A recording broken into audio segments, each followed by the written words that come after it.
All right. On this Garlic Marketing Show, we're going to talk about which test won. You remember that? Justin here was in charge of that for a while. Oh my gosh. Blast from the past, man. Blast from the past. Justin, say hi. Hey.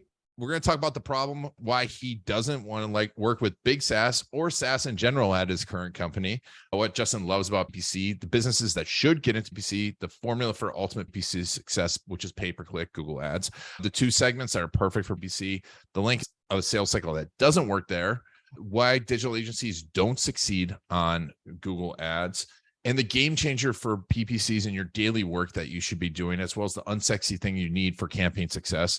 And what Justin learned from lighting $100,000 on fire using Performance Max, and the dirty truth of attribution, which we've been talking a lot about. Of course, before we get started, this is brought to you by videocasestory.com. One of the best things that you can do for any of your marketing are your customer story videos. If you want to learn how to do that, got a new book out, just go to testimonialbook.com. We'll teach you step-by-step how to collect, craft, deliver customer stories that will transform your sales and marketing. All right, let's get started. Before we get into it, let's do a quick recap. You've done a lot. You've worked in marketing for a long time. Tell me a little bit about how you got started and all the things you've done. Oh my gosh. Yeah. Yeah. I've been in the game for quite a bit. I think I've lost count in years at this point. Probably I think closer to 14. Started this always sounds like I'm going to say like a big company when I say it this way, but got my start at a small software company. It remained small as well in Cambridge. It was a company called Template Zone, and they were like, hey, start doing email marketing. That was it. Go figure. And then I started really falling in love with kind of email marketing and split testing and those types of things. Was the face of a company called Which Test One for quite some time. We were split test evangelists, kind of showing the A, the B version. We launched a conference out of that. I did a lot of trainings, like Fortune 500 trainings. I was way too young to be doing that, to be quite honest. So sorry for anybody. But I was overstepping my bounds, as I absolutely was. And that's actually when I met my longest stay in terms of a career tenure, is when I met Ryan Dice and Roland Frazier. They went through one of my half-day trainings. And then I think about 8 months later, I was working for them. That's a whole other story in itself. Yeah. Spent 7 years at Digital Marketer, running their optimization program, building trainings in optimization, split testing, analytics, and marketing strategy. Ran the marketing team, ran the company. And also moved over to their software division because I was the only one there that had experience in software, because I had started a software company that I exited. And yeah, and from there, wanted to go big SaaS. Didn't like that at all. That's a whole different ball game. That was one of those like sobering things. And you're like, oh, okay. There's this movie, what's it called? Orange County, where Jack Black asks Colin Hanks, hey, why do you want to go to college so bad? He goes, because that's what you do after high school. That's what I thought was like a logical next step, and it wasn't. And so I actually partnered up with my business partner, Avi Kumar, during that time. And that's when we had purchased InvisiblePPC. And yeah, I've been doing that for the last bit, probably year and a half plus at this point. But yeah, nice. A long ride. And what do you like about PC? I love the kind of the immediacy, and the stakes are fun. It's one of those things where you're staying close to a converting action if you're doing it right. Like, you're able to influence things over a shorter period of time. In order for something to scale and last into the long term, obviously it takes a while to get consistent results, but you can tweak things and go, oh, that worked, or oh, that did nothing. So it reminded me a lot of kind of my roots on the email side of things, because you send an email and you run a subject line test, it's what worked, what didn't within the first couple of hours of that thing sending. Less immediate on the PC side of things, but you're a lot closer to an end conversion, and you have a lot of control. So maybe it's like a control freak thing coming out of it, but you are getting less control as Google's taking more and more away from folks. But that's a whole other discussion there. Yeah, it is. So I'm going to talk a little bit about the trends and what's working right now in PC. But before we get into that, let's talk about who should be getting into it, at what budget, and who should be staying out of it in 2023. Yeah, gosh, who should be getting into it? If you're in, I guess the more abstract answer to this would be, if you have a product or solution that addresses an immediate need that's relatively painful, right? Where people can articulate the problem so well because they're feeling it in such a way that it quite frankly doesn't matter if you're the best, but if you're first. Those are the type of people that should be all in on Google, all in, because people are going to be in a buying decision, right? These would be people in the service industry, like emergency tree removal. This is an example, not because we have clients that do this, but not because I have a perfect case study from a client side, but anecdotally, I had that experience where I was moving into my house. Everything's going great. I drive up and there's a big tree just on my garage. It just fell. It just fell. I didn't know. I was like, I can't do anything about it. I don't even own a ladder. So I just go on my phone and I'm like emergency tree removal near me. Type that in. Or I think I said tree removal near me. I didn't even do emergency. First one popped up, called. They didn't answer. Next one popped up, called. They didn't answer. Number 3 answered. They got my business right away. I didn't care. It needed to happen. Right. Yeah. Oh my God. And it's amazing with me. Like anyone in that type of industry doesn't have someone answering the phone all the time. And those like they at least had some missed call text back stuff in place. But by then it didn't matter because the first person who answers my call is going to get my and can get there in a reasonable. If they're like, oh, we can get you tomorrow, I'd be like, no, next one. And I would just go on down the line. But it's wild, like that space when there's a level of immediacy for it, you have got to be running ads. Because if you're not, your competition is. And they're just going to be, and it doesn't matter how much SEO you're doing. They're just going to keep showing up before you because Google likes that money, right? Yeah. Oh my God. Yeah. I mean, was there like 2 organic results left on the first page of Google? Yeah, pretty much. I think that considers like how many ad extensions are in some of these too. Like it pushes everything down. I know it's like now you have Maps ads, you have the Google My Business ads, you have obviously local service ads. And I love this immediacy, but there's some people that are not quite as immediate. Yeah. It might be, let's say, boat repair. Yeah. That one hurts. That one hurts, man. That one hurts. We were talking about Justin's boat beforehand. I get it all. Trust me, I've been there. So, but does PC work for everyone that's a service that isn't necessarily immediate? Yeah. I think I wanted to go super extreme example on the best, but if you're providing something where people are hyper problem aware or solution aware, where they're searching using those types of terms, that's it. I wouldn't be using PC for anything that's like top of funnel awareness. It's just not the point. That is what organic's for. And even better, build audiences to do like middle of funnel retargeting on Google, utilizing other channels that top of funnel is more appropriate for. But yeah, like if you have a sales cycle that's likely less than 30 days, you're probably good for Google, maybe even less than 60 days, but 30 days is a nice number. If you're going to be getting people in and closing them out in that period of time, you're going to do pretty okay on the services side of things. I think but where things work less is like it is in terms of like long-term sales cycles are going to be difficult. Like we at IBC, we actually don't do anything with SaaS right now at all. If you have a SaaS company, tough. We don't want to work with you that much because there's a level of difficulty is one, but also just not difficulty in the ads outside of just the competition's crazy. But you have a lot of people in SaaS that are in top of funnel mode where they're like, I'm just going to test shop all these things, especially for free trials. And you can drive the wrong action if you don't have deep data insights from the client.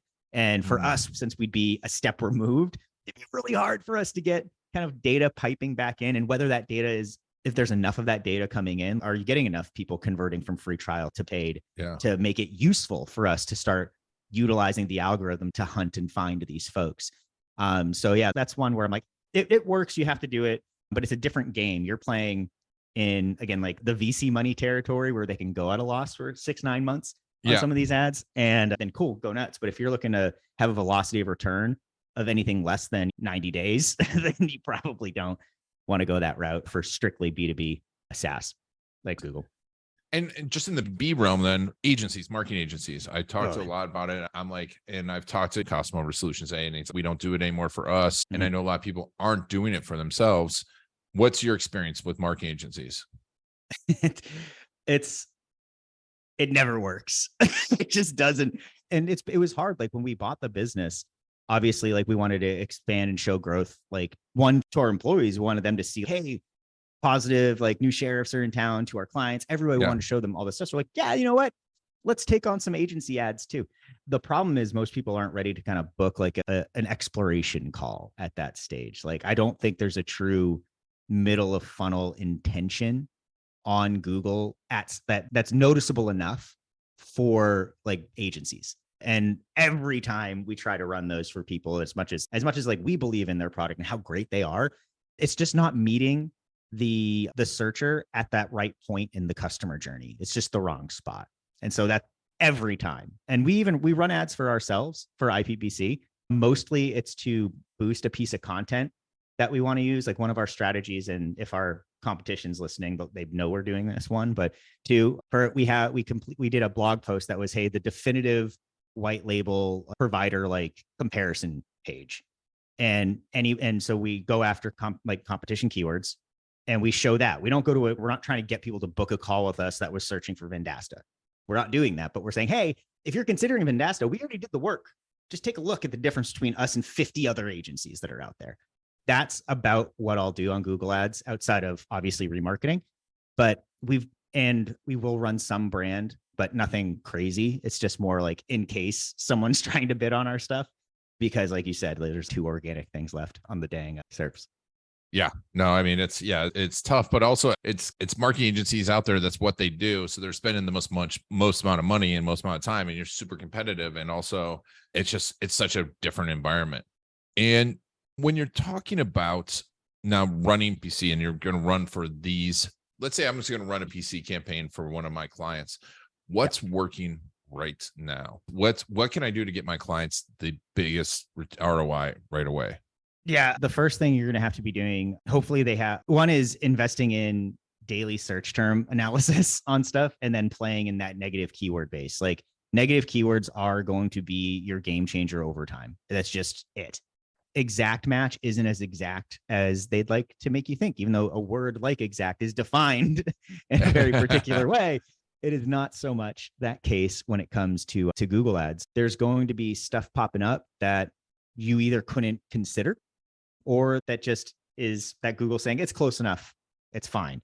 And so you really want to be being hyper vigilant in terms of what are the queries that are triggering your ads, and really making sure that you're getting an ROI on those. The other big thing you should be doing, and this is not sexy, and it's coming from somebody that is, I live and die by like proper data setups and those things. It's making sure you take the time during the setup process to like QA your conversion triggers and get as much stuff and get the right data ported in correctly so that you can benefit from like the Google algorithm, and really don't feel like when you see like anomalies that you're like, oh, it's because we set something up wrong, or we don't know our data. Like it could be, now you could be focusing on some other sorts of problems. So yeah, that'd be the first 2 things.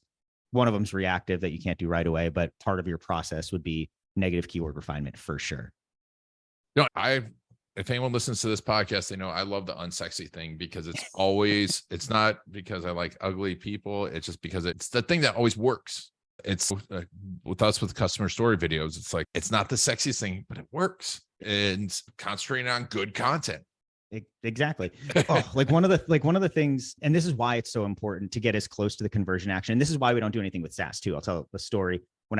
If you go up my LinkedIn, you'll figure out what company I was at when I did this. But we were running PMAX campaigns that month. I think we were spending around between close to $100,000 just on PMAX. That's it. Wow. So yeah, we were spending a lot of money. And you want to learn how to light $100,000 on fire? Use PMAX to generate trials. Go nuts. Watch your money disappear. Or it wasn't my money, but watch the company's money disappear. Because when you're utilizing like a tool like that, you need to be at like the end conversion, right? You can't, because it's showing the right signals back to Google. It's, hey, I'm getting them these trials. Woohoo! Let's keep maximizing for those. But it has no idea what happens after the fact 30 days later. It can't. It could, but it didn't. And yeah, so when you're setting these types of things up, do the unsexy stuff. Like really live in that and make sure if you can go deep and get conversion data back in and there's enough of it, do it. Just do it. You'll thank yourself later. And if you don't think there's going to be enough like volume, like from like a sales, because I think a good example, say you're doing, let's talk about emergency tree removal. Say you're spending a couple grand a month. It's going to be a hard time getting enough data from a closed won perspective that's actually going to be statistically significant in a way that Google will be able to optimize for. It's just not going to be enough volume over a short enough period of time. That's why you start looking at, okay, how many leads did I generate? And then when you're working with your client, then getting feedback from there and then working backwards. Mm-hmm. Google won't be like, so you have to make a call. If you're high budget SaaS, get conversion data in right away, make that a non-starter for any company that you work with. If they're not willing or able to get customer data pushed in at volume, and they're running like hundreds of thousands of dollars a month, that's a client you don't want to work with. They're going to fire you in 3 months. So yeah, get as close to the conversion as you can of the main converting action so that you're training to get the right types of results, and just do the unsexy stuff. That's about that. Yeah, unsexy always ends up winning. But and you're talking a lot about data, and we've talked a lot about the 500 touches to buy an airplane ticket study. But you're seeing a lot of data across the board, and I've talked to a lot of people about that attribution is just not as powerful as a lot of people are saying it is. It's but you feel the same way? Oh, absolutely. Oh my God. I was thinking of a LinkedIn post today about that because I wrote a newsletter a while back that was about, I called it like the six word question that you have to ask yourself when like you're but right before you high five is, were they going to convert anyway?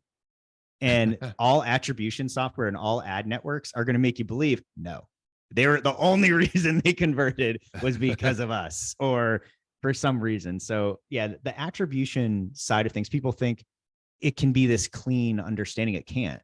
The truth is out there. It's in patterns over time. So pull in the different data sets. Take a look at what analytics is saying. Take a look at what Facebook's saying. Take a look at what Google Ads is saying. Take a look at what LinkedIn Ads is saying. And then there's a truth in the pattern. There's truth in patterns, not in individual, just like single touch points of data. Yeah, no, exactly. And so speaking of patterns, now Google knows you're going to have 500 touch points data. You're doing PC. And I think I have a lot of faith in someone who's looking at a lot of data and kind of background analyzing it. I mean, you develop a feel for it and a sense for what's going to work and what's not going to. When you see like how much does online reputation affect PC results? How much does all the stuff that's going on around it affect PC results? Ooh, that's a really good, I don't know if I've looked at it at that much of a lens to make a definitive call, because one of the things that we get like every now and then we'll have an agency that has a new client they don't even have a website yet. And we had to have a discussion where like, the domain's up, we could set off their subdomain with our landing page like we normally do. The ads will get there. But the second somebody fills in like their name and does their due diligence, they're going to see something's up. So I guess there's certain areas of a snicker test that you have to be able to pass, but I don't have a good enough data lens on this one to make a definitive like, oh, like you absolutely need to be doing like not just search ads, but you need to be investing in all of your reviews and Google My Business and going all in there. Yes, it should help you, but I couldn't say, I don't have a controlled experiment, I think, between these ones. So I don't want to lead anybody astray there. You have to pay like Google's troll toll. So do what they tell you to do in these scenarios. But yeah, I would believe though that if you didn't have a website or any kind of presence and you were running just a standard like landing page ad, you're going to have you might convert some people, but they might not stick around, or you might have a high dispute rate after the fact, or who knows. But yeah, so I guess maybe what I'm saying is it does matter, but I don't know to what degree. You don't want to. Yeah. So is there, like you said, like they don't have a website. Is there a threshold? You look at someone's online presence and you're like, we shouldn't do this.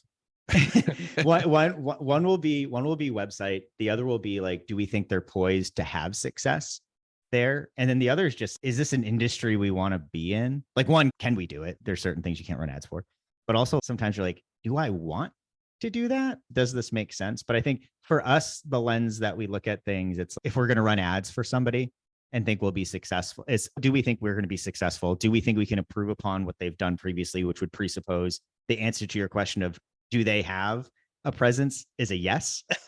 And yet, do they have a freaking website? Or do they have any level of existence on the interwebs? Would help us out a little bit there. But yeah. No, yeah, or control their online reputation. Don't have 1 star and about someone hating them. That's interesting. So, tell me a little bit about getting started with InvisiblePPC. Yeah. So super simple. Normally, when you come in, talk to one of our folks, you'll talk to Anna. Sometimes you talk to me, and we'll be like, "Hey, this is how it works." Like we don't work with end clients. We're hidden behind the scenes, thus the name. So we work directly with the agency, which is actually like super nice because agencies get marketing. Yeah. End clients don't always get it. So we don't have to, we all have the same terms. So it's nice to be able to talk and sell to those folks, and then to work with those folks, because we can all speak the same language. If you're on board, you have a client that's in the home services world, isn't in SaaS, e-com, we're having a lot of success there, but really is outside of like the SaaS world or like the B2B services space, then you end up just filling out actually like a pretty in-depth form, granting us access to things like your Google MC account, bringing us in. The clients don't see us in there. We do all the work. You get all the credit, and you get all the money outside of what you pay us. Pretty much after you've signed a client, you just fill out an onboarding form with us, and we take care of everything from campaign architecture, ad copy, retargeting ad designs, landing pages, reporting dashboards, all of your QA testing. So all that unsexy stuff, we do it. And then we tend to kick everything off pending approvals from you and the client, kick things off within about 6 days, and then off to the races, really. That's awesome. Awesome. So we'll put a link to InvisiblePPC.com in the show notes. And you spend most of your time on LinkedIn, correct? Yes. Yeah. How's LinkedIn going for you? It's like a vanity thing. I can't get away from having a certain number of post views like in a week, like in a 7-day period. And I don't know. I couldn't say if I could attribute a deal to LinkedIn, but I sure do those post numbers. That's about it. But I do get some good conversations. I think the problem with LinkedIn right now is that just lack of like meaningful conversations from folks. It's mostly just a pitch fest, but yeah, it's fine, I guess, but it's better than Twitter for me. So I guess I'll just do that. And Facebook, all I do is I talk about like boating and stuff. So I'm useless to anybody. How come I don't see posts about boating? I love boating posts.